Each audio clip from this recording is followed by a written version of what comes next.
When I was a kid, I was convinced that I was gonna be a spy when I grew up. Not because I was like a huge patriot or anything, but because I liked being sneaky. I liked sneaking around. And I felt like I was good at it. I did tons of sneaky shit. I would sneak out of my room and watch X-Files from the hallway while my parents watched it, even though I was specifically not allowed to watch that show because it was gonna give me nightmares. Joke's on my parents though, because it did give me nightmares. Horrific ones. We got stung by a bee! Mrs.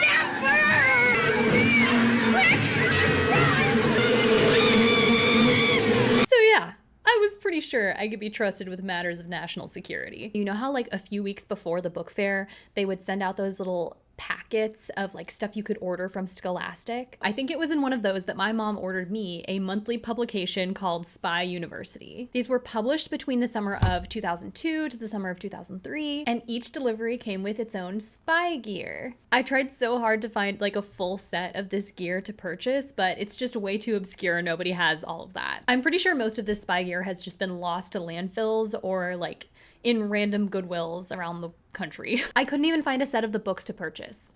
That is, until I totally did. I got all of the books for $8. This seller probably thought that they had something no one wanted, but they were dead wrong. They had something exactly one person wanted. It is so hard to find info on these books online that like, it makes me wonder if the few of us that did have them were legit being drafted like into the CIA for our extraordinary abilities or something. You know that John Mulaney bit that's like, I thought quicksand was gonna be a bigger deal when I was an adult. Okay, so I thought like intelligence work was gonna be a bigger deal to me as an adult. Like these books had me believing that there could be a tail on me at any time, or that one of my neighbors, it was like a 30% chance that they were a spy. But you know what? Maybe those are real threats. Maybe I've just lost the ability to see them in my old age, like the Jingle Bell thing in the Polar Express. Which is why I think it is absolutely paramount that we all brush up. This isn't Spy Kids, this isn't Spy School, which is a totally different series that came out in 2012 and really hindered my Google searches. This is Spy University, baby. You heard of higher education? Try Spire Education. Out of the goodness of my heart, I'm willing to share the sacred secrets within these pages. And by the end of this video, you will have earned a 100% real fake degree. Let's start with book 1, the Trainee Handbook, with some vintage gum stuck onto it. This was published in September of 2002, which was over 20 years ago. There's a little picture of our school here. That feels like a security liability. Spy University next right. All the spies in here. Every time I have to dress up for something, I think about that tweet that was like, ladies, when you wear formal wear, please take off your fitness watch. You look like a spy kid. Okay, the spy gear that we get for this month includes a case for keeping all of our future gear, a keychain motion detector thing, an ID badge, a telemicro pen, and some fingerprint sheets. Who are spies? Spies are not necessarily glamorous or rich or dressed in the finest clothes or sneaky looking trench coats, hats, and sunglasses. In fact, a good spy will blend into the crowd and attract as little attention as possible. Could never be me. Unlike what you see in the movies, spies don't actually go around killing people. They have to specify that you shouldn't kill people, as if some kid is gonna get this book and be like, finally, a book on how to do murder. Do spies even kill people in movies? I feel like that's just assassins. We know what assassins are, Dad. We're 12. Okay, there's a diagram here that looks like Cassandra from Doctor Who that I guess explains that each spy has like a handler between them and the intelligence service that they work for. Sometimes spies are even used in the business world. This is called industrial espionage. No, it's not. It's called corporate espionage. I'm pretty sure I know what I'm talking about. Industrial espionage is when you're sneaking around pipes and stuff. I should have wrote the book. They did reach out to me to help write it, but I was shooting Endgame. Don't Google it. I don't know why the graphic designer was really into using these germ shapes in their art. Spy University predicted COVID-19. In the US, the CIA trains its intelligence officers in a secret facility in Virginia known only as the Farm. Okay, well now it's compromised because he told a bunch of 12-year-olds. Okay, on the terms page, it says that a spy master is the name for the overall head of a spy organization. Is that real? Is that what they're really called? That sounds awesome. It says to go to the web to get your trainee number, which I did try to do using the Wayback Machine. The site needed like Flash, and so I tried to download like a Flash emulator, but that didn't work. I ran into the same problem with the Kyle XY ARG for my last video, but I also didn't try that hard, so. What am I, a hacker? No, I'm a spy. There's a tutorial on how to take a secret picture of someone, which feels ethically questionable. I keep saying to like ask people's permission first, but it's like, I don't know, you're teaching me how to take a secret picture of someone. I don't know what to tell you. Okay, there's a mission where you can like go and set up an observation post, which they call an OP for short. Actually perfect for me because I am overpowered. Okay, I'm kind of glad I don't have the telemicro gear because look at this picture. This picture of this guy using it looks really suspicious. I mean, there's nothing covert about this. Citizen's arrest on the spot. Operation Dirty Fingers, huh? Pretty sure I've executed that mission to completion once or twice. Anyway, it just shows how to take your fingerprints. It also explains like how to analyze your fingerprints, like what kind of swirls you have. I don't have any ink to take my fingerprints, but okay, I think I have an ulnar loop. Forget horoscopes. Tell me what fingerprint pattern do you have? Forget what's your sign, girl. Tell me your fingerprint pattern. Okay, I guess during World War I, the East German secret police collected like saliva samples and tried to capture people's scents and preserve them. But it doesn't explain how or why they were doing that. The saliva thing, like, I'm pretty sure they didn't even have DNA identification back then. Why were you collecting people's saliva? The scent thing, I think that might have just been a guy that was a creep and he just wanted to smell people. Kind of the least of our worries with the German secret police, though, I guess. They use the fake name Seymour D. Spy, which is, I love that. Seymour D's. We get to learn about a universal spy time zone called Greenwich Mean Time, which is also just what Elphaba calls it when she's in a bad mood. Just kidding. I know it's pronounced Greenwich, but where's the fun in that? I mean, come on. Just let me have this. Might treat myself today and pronounce it Greenwich. We don't really know when the very first spy uncovered the very first bit of intelligence. Of course you don't. They're very secretive. Book 2, Secret Codes and Ciphers. There's a famous code from the American Revolutionary War which most of us know today. 1 if by land, 2 if by sea, KISSING. Okay, just kidding. It's 1 if by land, 2 if by sea, put it in the oven for baby and me. 1 if by land, 2 if by sea, lay on the horn to prove that it haunts me. I love you, I'm sorry. We get to learn Morse code in this book. Okay, like a couple weeks ago, actually, we were sitting in the living room watching a show late at night, and Jeremy was looking out the window and he was like, that light is blinking really weird. And it was this light coming from a construction site across the street that was like empty because it's nighttime. I looked over, I was like, that's SOS. That's SOS in Morse code because I studied to be a spy when I was a kid, so I knew SOS. We were like, what do we do? What do we do? So we called the non-emergency line and they were like, that's actually an emergency. You should call 911. So we did. And then we like watched out the window to see as like somebody pulled up and then went and checked. And it was just a security guard who had like a light on his car that was doing that. The guy seemed okay, but he had the light on. And every once in a while he comes back and he still has SOS blinking on his light. It was kind of embarrassing for us, but you never know. You never know. With the delivery of this book, I got Morse code walkie-talkies, which my brothers and I probably annoyed the hell out of my parents with. We were probably just like beep, beep, beep, beep, beep, beep, beep, beep, beep, beep. It talks a lot about cipher wheels, which just reminds me of the Da Vinci Code, which I read and watched for the first time in 2025, and I hated it so much. I hated the book and the movie so much. I like kept hate reading it. Like I was like, I have to finish it. I feel like I need to make a video about it at some point. There's this like secret letter that someone wrote and they're like, look how cleverly he disguised that he was writing to the FBI. Girl, no, it's not that cleverly disguised. Mr. FBIers. It's literally a federal building address. Be so real. Be so for real right now. It did make it though. It made it to its intended recipients. So I don't know. What do I know? Book 3, Surveillance. Surveillance. By Leash. This one comes with a make your own periscope set, a marble to make a wide angle lens, and then a listening device called a spy ear. I do remember loving the spy ear. My family says that I have a watchful eye, which is just a euphemism for me being nosy. But I really do, I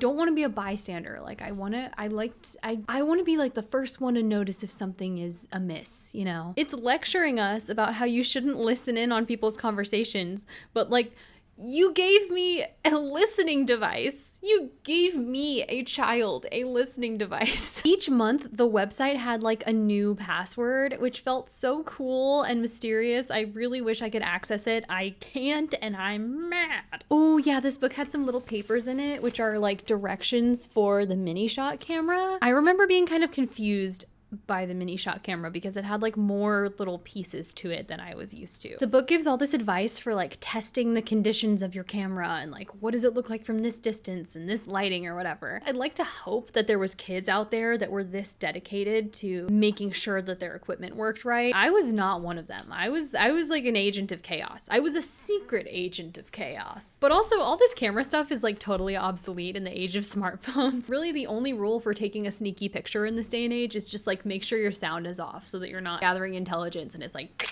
dude, if a spy did that, it's over. You're cooked. It says when a spy is tailing someone, they call that person the customer. That's cool as hell, bro. Operation Stay Tuned is like you're supposed to find a crowded place and listen in and record all the information that you gather. I really wanted there to be like a grand conspiracy when I was a kid. Like, I think that's why I loved the idea of these books. I was just really hoping to become entangled in a mystery. And it turns out that just doesn't happen as much as children's media would lead you to believe. Okay, there's actually like this super interesting thing that spies would use that they teach you about. There's these lasers that will like point at a window and then the laser will pick up on the vibrations. They can record the vibrations on the window and figure out what sounds happened in the room, if that makes sense. That's so cool. Give me that. Give me that in the gear. What? Give me one of those. Give me a laser. Give me. On July 4th, my birthday, in 1945, the Soviet version of Boy Scouts gave a gift to the Americans, which was actually bugged. It was like this big wooden thing that had a bug in it. It's literally a Trojan horse. Come on, guys. Oldest trick in the book. I just feel like that would be immediately suspicious. Beginning of the Cold War, they bring a gift and it's this large wooden item and they're like, here you go. Put this somewhere really important. Put this somewhere where you just like to kick back and relax and talk openly. Book 4 is about undercover communications. Ooh, this is when we get our invisible ink pen. It talks about invisible writing and says they call it secret writing, or SW for short. We should call it that. There's this guy who went undercover and like had a message tattooed onto his head and then let his hair grow back, but he was caught. So I don't know, maybe they tried to shave his head and then he was like, and then they were like, It never says in these books what happens to the spies after they're caught, which is really awkward because now that I'm an adult reading it, I'm like, oh, they were probably... I did not realize that like a spy to spy identifier question is called a parole. Like when Tumblr people used to be like, I like your shoelaces. And then they would say, like, I got them from the president or whatever.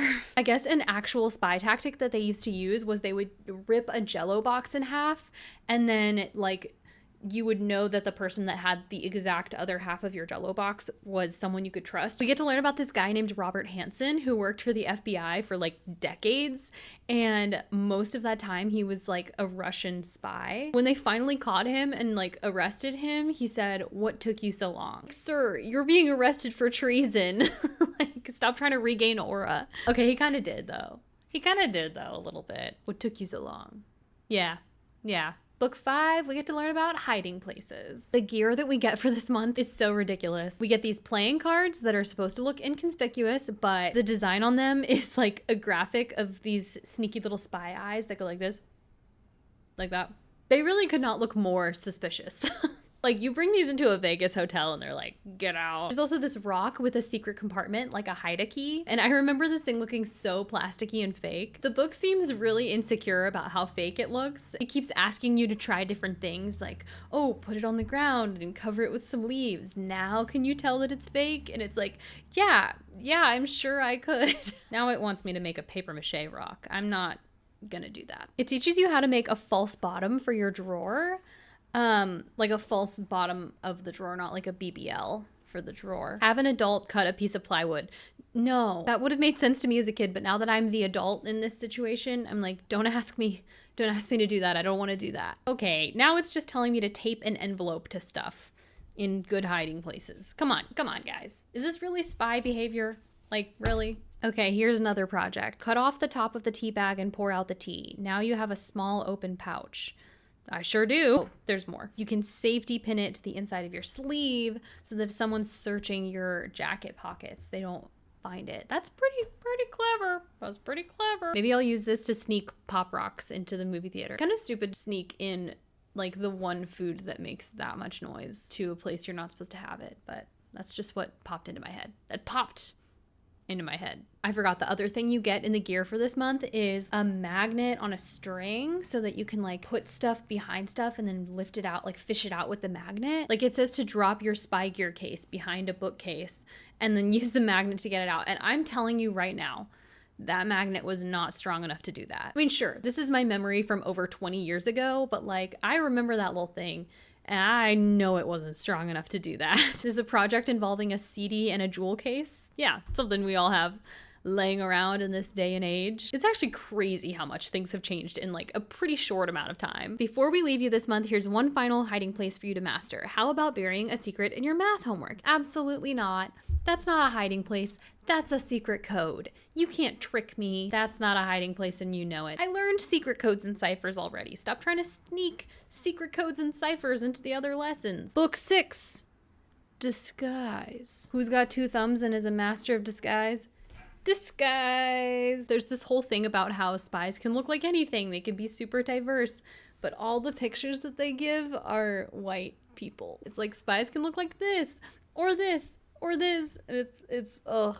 Okay, this month we get spy shades, which had like little mirrors in the sides, spy teeth, spy face pencils, spy signal pin, and a stick-on mustache. Girl, I made that myself. I don't think I got the color changing pin. I don't know how much I can trust my memory because this was a long time ago, but I've remembered everything else. It gives all these tips on how to disguise yourself, like make yourself look older, draw on wrinkles, give freckles or whatever, make yourself look taller. But I guarantee you, if any kid did this, they're just gonna look like a kid in disguise. You're not gonna make a middle schooler look like they are an elderly person. You're just not. Like this picture of a kid that they're saying like, oh, this is what you can do to look taller. You wear vertical lines and you can wear a top hat and platform shoes. Like you're gonna look weird. You're gonna look like a weird kid. Apparently, if you want to be a master of disguise, you have to get a good idea of how you look. Okay. Immediately disqualified from spydom for body dysmorphia. Operation Bodybuilder teaches you how to make yourself appear larger. It's easy to disguise your shape by making it bigger. Making it smaller is another story. Hey, don't I know it? Ask a female spy if she has a top with shoulder pads you can borrow. Yes, something all women have. Talks about changing your gait and your voice. Okay, I actually have to do that all the time because the Google Home in my bedroom only obeys a male voice. I wish I was joking. There's a light in there that I can only turn on with voice, and I have to do a man voice every time. Really sexist of it, but okay. Moberg, a catcher and a spy. Was that a shitty Catcher in the Rye joke? Be honest. Be honest. Was it?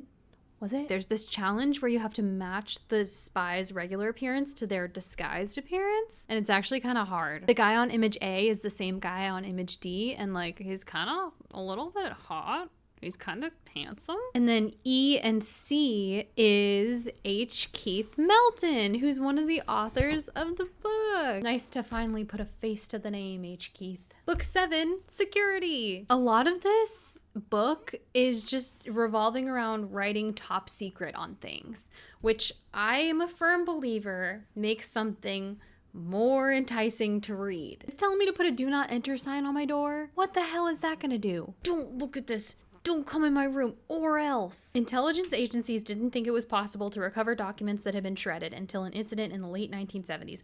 Why the hell didn't you? Why did you think it was possible? Of course it's possible. I've seen that episode of That's So Raven.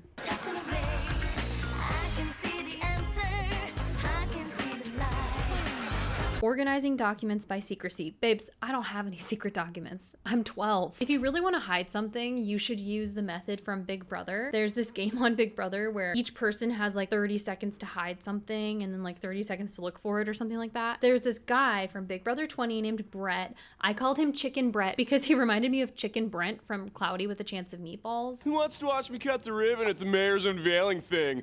I'll be using these bad boys to help save the town. Brett's gonna work some charm. Plus, Haley's a smoke show. Not a bad gig. Baby Brent? I'm not Baby Brent anymore. I'm Chicken Brent! Now go, you crazy kids, and save the world! I'm not going anywhere. They call me El Cockroach. I'm staying in this house forever. Even after the game, I'm gonna live here. Anyway, everybody was going in, trying to hide their little thing in the house by like being really clever about it. But he went in and he was like, defense wins championships. My strategy is to make it as difficult as humanly possible to find my folder. The only thing that wins national championships is defense, and that's what I came here to do. And so he just like throws a bunch of stuff on top of it, and people come in, and in their limited time, they're like, I don't want to mess with that. I'm going to look for an easier target. They're like fully aware that there's something under all that, but they can't, that's too much trouble. Congratulations, Brett! You have won the power of veto! You did it, Chicken Brent. You really did it. Maybe Chicken Brent would be a good spy. He wouldn't. He really wouldn't. Ooh, there's a whole thing on handwriting analysis. I tried to forge my mom's signature one time when I was a kid. We had these little coupons that they would give out, like a little thank you for being a good student thing. And you could like exchange them for stuff at like a student store, like a pencil or something. And I had one, but you needed your parents to sign it. And I just forgot to get my mom to sign it, and I needed a pencil. So I tried to forge her signature and turn it in. And the lady working the store was like, immediately no. She figured out it was forged and was like, you cannot use this. I said, give me the damn pencil. Give me the pencil. But you said bitch though. She should have turned a blind eye, and I'm standing on business. Book 8. Counterintelligence. I remember that this was my favorite one because it was black. So it's kind of edgy, you know? It's kind of like cool. There's this unsettling image of a bunch of people in a net that just like, I don't know, it gives me a pit in my stomach for some reason. I've been reading these things for too long. I think I'm starting to lose my mind. They keep giving us these projects where they're like, have your friends help you with this test. And it's like, no, when you're a kid, your friends are gonna fuck this up. Like they're gonna not take it seriously. They're gonna be joking around. They're gonna screw it up and do it wrong. You don't want my idiot friends helping me with this. Ew, there's a whole lesson on like identifying lip prints, but that grosses me out so much. I don't want to look at it. We're gonna skip that. Another code breaking thing. Ugh. Why are spies so obsessed with communicating through the written word? Listen to me. Listen to Auntie Meredith. If you really want to send a secret message, just write the message and then at the end write P.S. It's opposite day. Totally confuse the enemy. Book 9, Scouting and Reconnaissance. Apparently recon is also called REC for short. And then the gear that you use for recon is called REC's PCs. Oh, bro. Wait, I know this is just a little illustration, but I want an official terracotta Spy University mug. Also this angry guy action figure. He's so cool. Look at him. Jasper Masculine and his magic gang. Jasper Masculine is crazy work. And he has a magic gang, dude. I mean, yeah, of course he does. His name's Jasper Masculine. Okay, it talks about how submarines are like really useful and teaches you how to build like a little miniature one. This is probably how the Ocean Gate guy, like this was the tutorial that he used to build his thing. There's another code /cipher in here. Book 10, Escape and Evasion. You know what this miniature telescope looks like? It looks like my lip balm. Give me 1 second, I'm gonna go get it. Check it out. The most successful spies will remain unknown. I agree. And I think it's true for YouTubers too, which is why I've intentionally kept my following count really low. Blah, blah, blah. Same old stuff. Okay, now they're just having us build a rocket. I don't think that's not a spy thing. You guys are just filling space. When is a spy gonna build a rocket? Maybe like create a diversion. Is that why they tell us to do it? Okay, no, it's supposed to be like a flare. No, I don't know about that. Book 11, Uncovering Secrets and Gathering Facts. Oh my gosh, this was the month that came with a recorder pen. I loved that recorder pen. I used it so much. I'd kidnap 1,000 children before I'd let this company die. I'd kidnap 1,000 children before I'd let this company die. I'll kidnap 1,000 children before I let this company die. They also give you these pages to create like dossiers on all your friends and family, but it's just like an address book. Which I guess, yeah, that's a dossier. I don't. There are computer hackers that are also called cyber bandits. No one is calling them cyber bandits. Maybe bullies are calling them that. Finally, the 12th and last book, Master Spy Missions. This month, we get this cute little juice box camera. It's a camera that looks like a juice box. It really doesn't look like a juice box that much. It's not very convincing at all, but it's very cute. Tries to teach us how to lip read. Teaches another code in Cipher, of course, because they can't help themselves. What? There's an International Spy Museum in Washington, D.C.? Okay, let me look up if it's still open. What? It is still open. It looks so cool. Okay, I really want to go here now. So you want to be a spy. Ooh, yes, I do. So you finally get your hands on your Spy University diploma. What comes next? Are you ready to take the next step and become a real life spy? Yes! Well, first things first. You need to finish school and go to college. Okay, that was not how this was presented to me in the beginning. I wonder if anyone actually like read these as a kid and then grew up to be an intelligence officer because of them. I want to know so bad. Even if it was just one person, that would be so cool. Thank you so much for watching. I gained a few new subscribers from my Kyle XY video and everyone was so nice about it. It made me so happy. And then it kind of took me a really long time to release another video because of the holidays and because I just created the first ever hardcover coffee table reusable sticker book and they came in right after I posted my Kyle XY video. So I had to like hustle to send out all the Kickstarter orders and get them up on my shop, but they're available to buy now. They are so pretty. This is a colorway called Early Flight and they're hardcover, big, luxurious. You can re-stick stickers on the pages. But hopefully now that I've done the big push for that, I can start releasing videos more frequently. I'm really trying to get better about doing a faster turnaround time. But yeah, go check out the sticker book. Buy one if you'd like. meredithhoagie.com.